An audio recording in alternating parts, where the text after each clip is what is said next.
Chapter 4 is titled Turkish Delight. "But what are you?" said the queen again. "Are you a great overgrown dwarf that has cut off its beard?" "No, your majesty," said Edmund. "I never had a beard. I'm a boy." "A boy," said she. "Do you mean you are a son of Adam?" Edmund stood still, saying nothing. He was too confused by this time to understand what the question meant. "I see you are an idiot, whatever else you may be," said the queen. "Answer me, once and for all, or I shall lose my patience. Are you human?" "Yes, your majesty," said Edmund. "And how, pray, did you come to enter my dominions?" "Please, your majesty, I came in through a wardrobe." "A wardrobe? What do you mean?" I opened a door and just found myself here, your majesty," said Edmund. "Ha," said the queen, speaking more to herself than to him. A door from the world of men. I have heard of such things. This may wreck all, but he is only one, and he is easily dealt with." As she spoke these words, she rose from her seat and looked Edmund full in the face, her eyes flaming. At the same moment she raised her wand. Edmund felt sure that she was going to do something dreadful, but he seemed unable to move. Then, just as he gave himself up for lost, she appeared to change her mind. "My poor child," she said in quite a different voice, "how cold you look. Come and sit with me here on the sledge, and I will put my mantle round you, and we will talk." Edmund did not like this arrangement at all, but he dared not disobey. He stepped onto the sledge and sat at her feet, but she put a fold of her fur mantle around him and tucked it well in. "Perhaps something hot to drink," said the queen. "Should you like that?" "Yes, please, your majesty," said Edmund, whose teeth were chattering. The queen took from somewhere among her wrappings a very small bottle, which looked as if it were made of copper. Then, holding out her arm, she let one drop fall from it on the snow beside the sledge. Edmund saw the drop for a second, in mid-air, shining like a diamond. But the moment it touched the snow, there was a hissing sound, and there stood a jeweled cup, full of something that steamed. The dwarf immediately took this and handed it to Edmund with a bow and a smile. Not a very nice smile. Edmund felt much better as he began to sip the hot drink. It was something he had never tasted before. Very sweet and foamy and creamy, and it warmed him right down to his toes. "It is dull, son of Adam, to drink without eating," said the queen. Presently, what would you like best to eat?" "Turkish Delight, please, your majesty," said Edmund. The queen let another drop fall from her bottle onto the snow, and instantly there appeared a round box tied with green silk ribbon, which, when opened, turned out to be a container contained several pounds of the best Turkish Delight. Each piece was sweet and light to the very center, and Edmund had never tasted anything more delicious. He was quite warm now and very comfortable. While he was eating, the queen kept asking him questions. At first, Edmund tried to remember that it is rude to speak with one's mouth full. But soon he forgot about this and thought only of trying to shovel down as much Turkish Delight as he could. And the more he ate, the more he wanted to eat. And he never asked himself why the queen should be so inquisitive. She got him to tell her that he had one brother and two sisters, and that one of his sisters had already been in Narnia and had met a faun there, and that no one except himself and his brother and his sisters knew anything about Narnia. She seemed especially interested in the fact that there were 4 of them, and kept on coming back to it. "You are sure there are just 4 of you?" she asked. 2 sons of Adam and 2 daughters of Eve? Neither more nor less?" And Edmund, with a mouthful of Turkish delight, kept on saying, "Yes, I told you that before," and forgetting to call her Your Majesty, but she didn't seem to mind now. At last, the Turkish delight was all finished, and Edmund was looking very hard at the empty box, wishing that she would ask him whether he would like some more.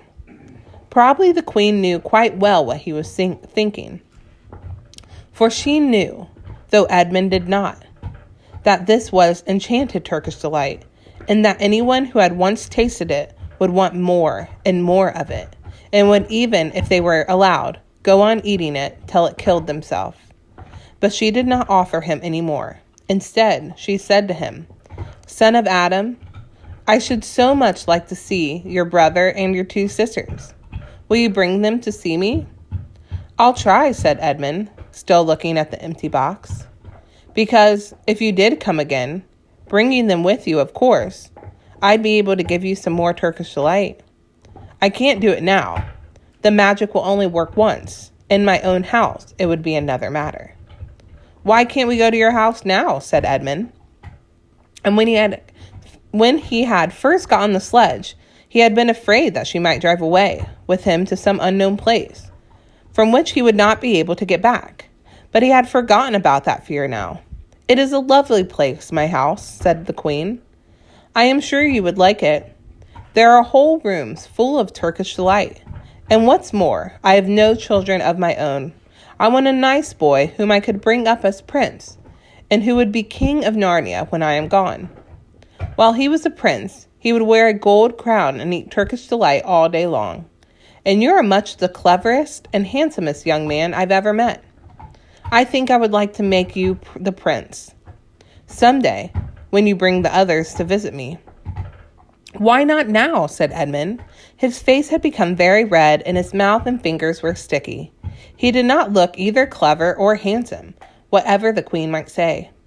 "Oh, but if I took you there now," said she, "I shouldn't see your brother and your sisters. I very much want to know your charming relations. You are to be the prince. Later on, the king, that is. But you must have courtiers and nobles. I will make your brother a duke and your sister duchesses." "There's nothing special about them," said Edmund. "And anyway, I could always bring them some other time." "Ah, but once you are in my house," said the Queen, "you might forget all about them.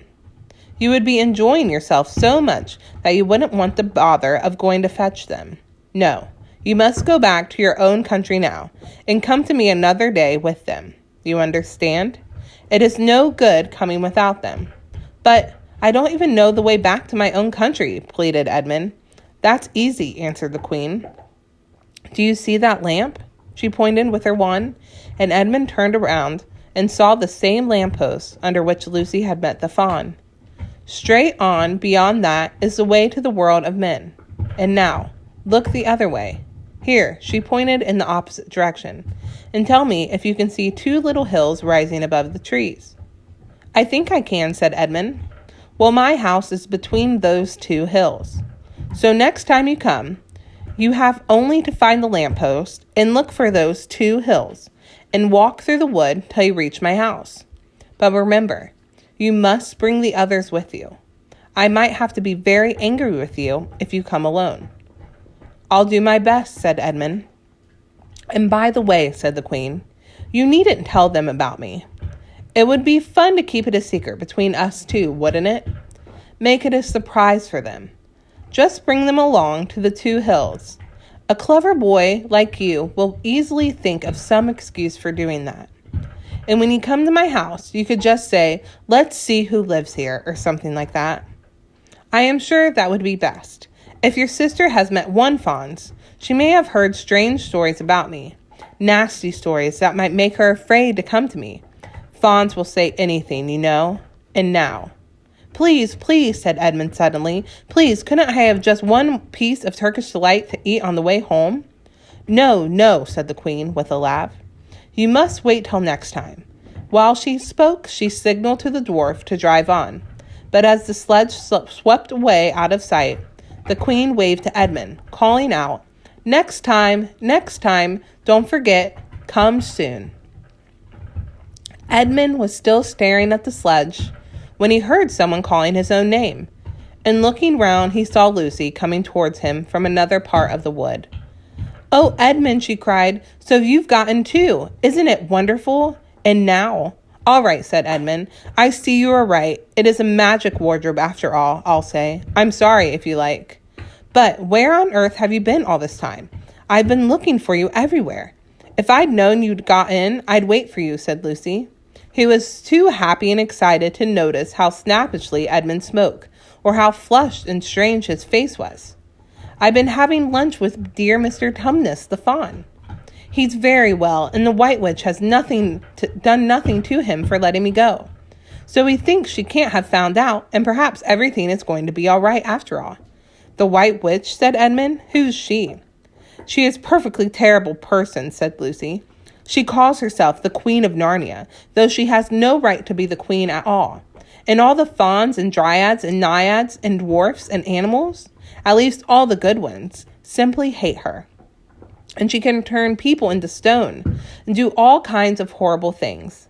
And she has made a magic so that it is always winter in Narnia, always winter, but it never gets to Christmas.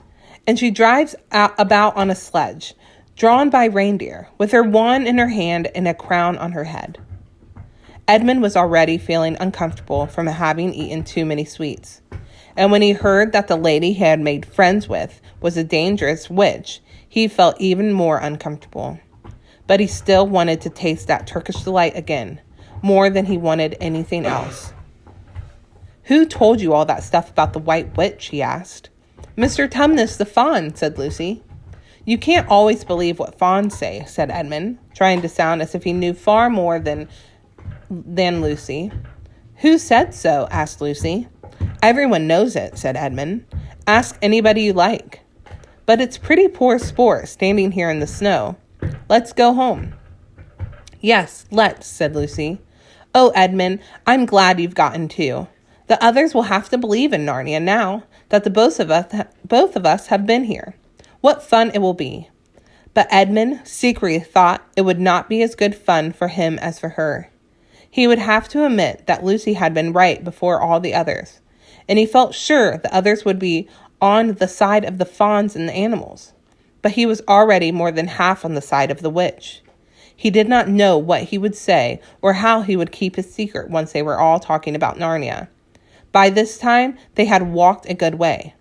Then suddenly, they felt coats around them, instead of branches, and the next moment, they were both standing outside the wardrobe in the empty room. "I say," said Lucy, "you do look awful, Edmund. Don't you feel well?" "I'm all right," said Edmund, but this was not true. He was feeling very sick. "Come on, then," said Lucy. "Let's find the others. What a lot we shall have to tell them. And what wonderful adventures we shall have now that we're all in it together." End of chapter 4.